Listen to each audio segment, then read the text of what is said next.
इयत्ता 6वी भूगोल धडा 4 हवा व हवामान। प्रस्तावना। शहर कोच्ची, राज्य केरळ, वेळ दुपारी 12:30 वाजता। हवा कशी आहे? ढगाळ आहे। शहर भोपाळ, राज्य मध्य प्रदेश, वेळ दुपारी 12:30 वाजता। हवा कशी आहे? कडक ऊन पडले आहे। शहर मसुरी, राज्य उत्तराखंड, वेळ दुपारी 12:30 वाजता। हवा कशी आहे? थंड हवा व बेताचे ऊन। या तक्त्यामध्ये पहा, या 10 जून रोजी भारतातील काही शहरातील वातावरणाची स्थिती कशी होती हे दाखवले आहे। या तक्त्यावरून आपल्याला कळते की 10 जूनला भारतातील विविध राज्यातील शहरांमध्ये एकाच वेळी दुपारी 12:30 वाजता हवेची स्थिती वेगवेगळी होती। म्हणजे वेळ तीच, पण वातावरणाची स्थिती मात्र वेगवेगळी। काही ठिकाणी ही स्थिती ढगाळ होती, काही ठिकाणी कडक ऊन होते, तर काही ठिकाणी थंड हवा व थोडेसेच ऊन होते। असे म्हणतात की भारतात 7 जूनला मृग नक्षत्र निघाल्यानंतर पाऊस सुरू होतो, म्हणून 10 जून हा पावसाळ्याची नुकतीच सुरुवात असलेला दिवस असतो। कोच्ची शहर भारताच्या दक्षिणेकडील केरळ राज्यामध्ये आहे। या ठिकाणी पावसाला नुकतीच सुरुवात झाली असल्याने 10 जूनला वातावरणात बाष्पाचे प्रमाण जास्त असते। हवेत बाष्पाचे प्रमाण जास्त असल्याने ऊनही कडक पडत नाही आणि त्यामुळे कपडे दमट राहतात, लवकर वाळत नाहीत। परंतु याच्या उलट भोपाळ शहराची स्थिती आहे। हे शहर भारताच्या मध्यभागी आहे। 10 जूनला या ठिकाणी कडक ऊन असल्याने हवेत बाष्पाचे प्रमाण फारसे नसते, म्हणून या ठिकाणचे कपडे उन्हात वाळत घातले असता त्या कपड्यातील पाण्याचे बाष्पात रूपांतर पटकन होते आणि कपडे लवकर वाळतात। मसुरी हे ठिकाण कर्कवृत्ताच्या उत्तरेस म्हणजे वरच्या दिशेला आहे। कर्कवृत्ताच्या उत्तरेला सूर्याची किरणे तिरपी पडत असल्याने तेथे सूर्याची उष्णता कमी मिळते। तसेच हा प्रदेश हिमालयीन पर्वतरांगेत असल्याने या ठिकाणाची हवा थंड आहे आणि ऊनही बेताचे असते। त्यामुळे या शहरात कपडे लवकर वाळत नाहीत। वातावरणातील उष्णता, बाष्प आणि आपल्या आजूबाजूला वाहणारा वारा यामुळे कपडे लवकर वाळतात। आपण पाहतो वातावरणात सतत बदल होत असतात। हे बदल आपण रोजच्या जीवनात अनुभवत असतो। जसे आपल्याला सकाळी थंडी वाजत असते, पण संध्याकाळी प्रचंड उकडते। कधी अचानक दुपारी ढगाळ वातावरण होते आणि पाऊस पडतो, तर कधी वातावरण दमट जाणवते।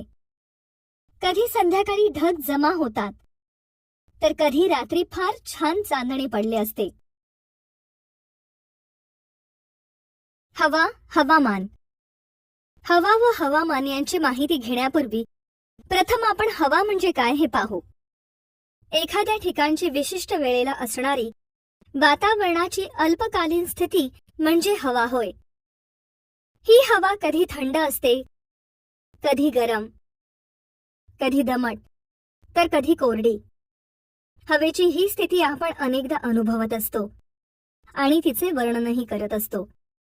तुम्ही सकाळच्या शाळेला येता म्हणजे सकाळी 7 वाजता, तेव्हा हवा कशी असते? थंड। सकाळच्या वेळेतील म्हणजे तेवढ्याच 3-4 तासांची हवा कशी असते? तर थोडी थंड। परंतु जेव्हा तुम्ही शाळा सुटल्यानंतर घरी जाता तेव्हा हवा कशी असते? गरम। बरोबर, म्हणजेच ही झाली हवेची विशिष्ट ठिकाणातील थोड्या वेळेपुरतीची स्थिती। वेगवेगळ्या ऋतूत हवेची स्थिती वेगवेगळी असते। तुम्ही वेगवेगळ्या ऋतूत वेगवेगळे जीवन पद्धती जगता, म्हणजे उन्हाळा, पावसाळा व हिवाळा। या ऋतूनुसार तुम्ही जीवन पद्धतीत बदल करता। उदाहरणार्थ, पाऊस पडत असेल त्यावेळी रेनकोट, छत्री, गमबूट या साधनांचा उपयोग करता। उन्हाळ्यात सुती कपडे वापरता, तसेच वेगवेगळे गॉगल्स घालता, टोपी घालता, थंड पेय, थंड पदार्थ खाता, हिवाळ्यात लोकरीचे कपडे वापरता, रात्री 2-2 पांघरुणे घेऊन झोपता. अशा अनेक गोष्टी आपण त्या त्या ऋतूत करत असतो. वर्षाच्या कोणकोणत्या महिन्यांमध्ये हे ऋतू असतात तुम्हाला माहिती आहे का? पहा तर, उन्हाळा हा फेब्रुवारी, मार्च, एप्रिल आणि मे या महिन्यात असतो. पावसाळा जून, जुलै, ऑगस्ट आणि सप्टेंबर या महिन्यात असतो. तर हिवाळा हा ऑक्टोबर, नोव्हेंबर, डिसेंबर आणि जानेवारी या महिन्यात असतो. म्हणजेच एका ऋतूत साधारणपणे 4 महिने असतात आणि या 4 महिन्यात आपण त्या ऋतूचा अनुभव घेत असतो. हवामान. विशिष्ट ऋतूचा विशिष्ट कालावधी असतो, हे तर आपण पाहिलेच आहे. जसे ऑक्टोबर ते जानेवारी हा हिवाळा या ऋतूचा कालावधी आहे. म्हणजे साधारणपणे वर्षाच्या त्याच महिन्यात थंडीचे प्रमाण जास्त असते. पण जरी असे असले तरीही हे प्रमाण सर्वत्र सारखे नसते. हे प्रमाण जाणून घेण्यासाठीच हवामान शास्त्रज्ञ एखाद्या प्रदेशातील हवेचे अनेक वर्षे निरीक्षण करतात. म्हणजेच त्या ठिकाणची हवा वर्षातून किती दिवस थंड आहे, गरम आहे, कोरडी आहे हे पाहतात. याच निरीक्षणातून ते त्या प्रदेशातील हवेची सरासरी स्थिती कशी आहे ते ठरवतात. हवेची अशी दीर्घकालीन सरासरी स्थिती म्हणजेच त्या प्रदेशाचे हवामान होय. उदाहरणार्थ, आपण म्हणतो की महाबळेश्वरचे हवामान थंड आहे, पण हे ठरवण्यासाठी अनेक वर्षे तेथील हवेचा अभ्यास व निरीक्षण करावे लागले आणि नंतरच हा निष्कर्ष काढला गेला. हे हवामान वेगवेगळ्या ठिकाणी वेगवेगळे असते. उदाहरणार्थ, काही ठिकाणी शीत व कोरडे, उष्ण व दमट, तर काही ठिकाणी ते उष्ण व कोरडे असते. हवामान शास्त्रज्ञ म्हणजे हवामानासंबंधी अभ्यास करणारे, निष्कर्ष काढणारे तज्ज्ञ लोक होय. हवेमध्ये बदल घडवण्यासाठी काही घटक कारणीभूत असतात. हवामान घटकांपैकी पाऊस, तापमान, आर्द्रता, सूर्यप्रकाशाचा कालावधी, हवेचा दाब, वाऱ्याचा वेग, बाष्पीभवनाचा वेग या घटकांमध्ये मोठ्या प्रमाणात नेहमीपेक्षा बदल होतो. या बदलामुळे वातावरण आणि पर्यावरण बदलते. यासच हवामान बदल असे म्हणतात. हवेची अंगे. तापमान. आपली पृथ्वी हा ग्रह आहे. तिला प्रकाश किंवा ऊर्जा सूर्यापासून मिळते. सूर्यापासून मिळणाऱ्या उष्णतेमुळे पृथ्वीचा पृष्ठभाग म्हणजे पृथ्वीवरील जमिनीचा भाग तापतो. पृष्ठभाग तापल्यानंतर त्याच्या जवळ किंवा भूपृष्ठावर वाहणारी हवा सुद्धा तापते. भूपृष्ठालगतची हवा तापल्यानंतर हवेचे वरचे थर क्रमाक्रमाने तापतात. त्यामुळे समुद्र सपाटीपासून जसजसे वरवर जाऊ तसतसे हवेचे तापमान कमी होत असते.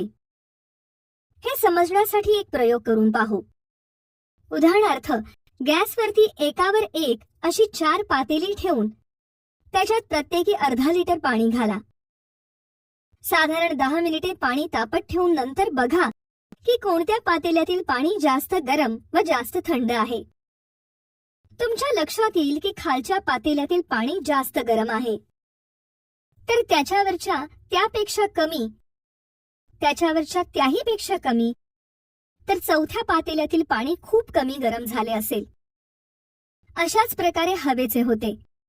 विषुववृत्तापासून उत्तर ध्रुवाकडे व दक्षिण ध्रुवाकडे तापमान कमी कमी होत जाते, कारण विषुववृत्तापासून दक्षिणेला व उत्तरेला सूर्याची किरणे तिरपी पडतात. वायुदाब. हवेला वजन असते, त्यामुळे हवेचा दाब निर्माण होतो. त्याला वायुदाब म्हणतात. वातावरणाच्या सर्वात खाली असणाऱ्या हवेच्या थरांवर वरील हवेच्या थरांचा दाब पडतो. त्यामुळे हवेची घनता वाढते, म्हणजे वजन वाढते. उदाहरणार्थ, दहीहंडीमधील खालच्या थरातील मुलांवर वरच्या थरातील मुलांचा दाब पडतो. तसेच पृथ्वीच्या पृष्ठभागालगत वायुदाब जास्त असतो. व तो उंचीनुसार कमी कमी होत जातो. त्याला ऊर्ध्वदाब म्हणतात. तापमानात फरक झाला की वायुदाबातही बदल होतो. हे बदल क्षितिज समांतर दिशेत घडतात. त्यामुळे हवेचे रूपांतर वाऱ्यात होते. क्षितिज म्हणजे खूप दूर आकाश आणि जमीन जोडली गेली आहे असा भास निर्माण करणारी रेषा होय.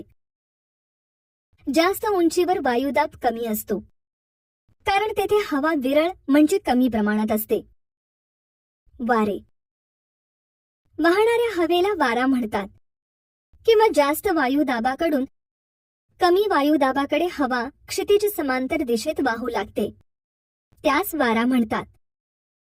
वायुदाबातील फरक जेव्हा आणि जेथे जास्त असेल तेथे वारे वेगाने वाहतात, तर वायुदाबातील फरक जेथे कमी असेल तेथे वारे मंद गतीने वाहतात. वारे उत्तर गोलार्धात उत्तरेकडून दक्षिणेकडे, तर दक्षिण गोलार्धात ते दक्षिणेकडून उत्तरेकडे वाहतात. वाऱ्याची दिशा जास्त दाबाकडून कमी दाबाकडे असते, त्यामुळे वाऱ्याच्या दिशेत बदल होत असतात. वाऱ्याचा वेग किलोमीटर प्रति तास या परिमाणात मोजतात.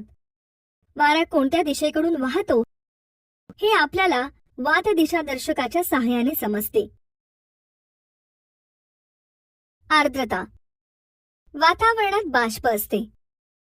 ज्या हवेत बाष्प जास्त असते ती हवा दमट असते.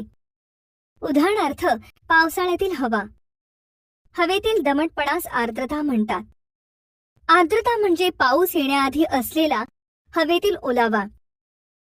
वातावरणातील आर्द्रतेचे प्रमाण तापमानावर अवलंबून असते. जेथे जास्त तापमान असते तेथे जास्त बाष्प मावते. उदाहरणार्थ फ्रीजमधील थंड बाटली बाहेर काढून ठेवली की तिच्या थंड पृष्ठभागामुळे बाहेरच्या हवेतील बाष्पाचे संघनन होते आणि बाटलीच्या पृष्ठभागावर पाण्याचे थेंब जमा होतात. हवेत आर्द्रतेचे प्रमाण जास्त असल्यास जास्त थेंब जमा होतील व हवा कोरडी असल्यास हे थेंब कमी प्रमाणात जमा होतील. वृष्टी.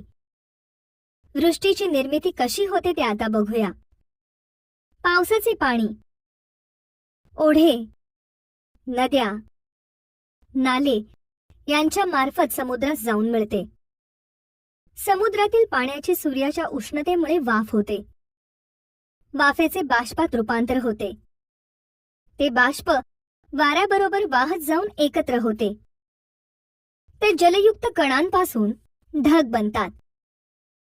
त्या ढगांना थंड हवा लागली की त्यांचे पावसात किंवा हिम, गारा यांच्यात रूपांतर होते. ते परत पाण्याच्या रूपात समुद्रास मिळतात.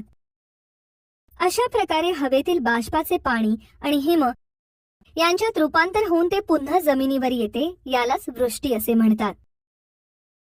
पाऊस, हिम, गारा हे वृष्टीची रूपे आहेत. मुलांनो, या पाठात आपण पाहिले की हवा सतत बदलत असते, परंतु हवामान खूप काळ सारखेच असते. हवेतील बदल सहजपणे जाणवतो, परंतु हवामानातील बदल खूप काळाने होतो, त्यामुळे तो सहज जाणवत नाही. हवामानावर कोणते घटक परिणाम करतात ते पहा. अक्षवृत्तीय स्थान. विषुववृत्त व त्या शेजारील प्रदेशात हवामान गरम असते, तर दोन्ही ध्रुवांकडील तापमान थंड असते. समुद्र सपाटीपासून उंची. जमीन लवकर तापल्याने त्या लगतची हवा प्रथम तापते, नंतर हवेचे वरचे थर तापत जातात. परंतु जसजसे उंच जाऊ तसतसे हवामान थंड होत जाते. म्हणून उंचीवरील ठिकाणे थंड हवेची असतात. उदाहरणार्थ महाबळेश्वर, उटी इत्यादी. समुद्र सानिध्य. ज्या प्रदेशात समुद्र असतो तेथे बाष्पीभवनामुळे हवेत दमटपणा येतो. उदाहरणार्थ मुंबई. सागरी प्रवाह म्हणजे निश्चित दिशेने होणारी सागर जलाची हालचाल होय. ज्या भागातून उष्ण व थंड प्रवाह सातत्याने मोठ्या प्रमाणावर वाहत असतात तेथील किनारी प्रदेशाच्या हवामानावर त्या प्रवाहाचा परिणाम होतो. तर अशा प्रकारे वरील घटक हवामानावर परिणाम करतात.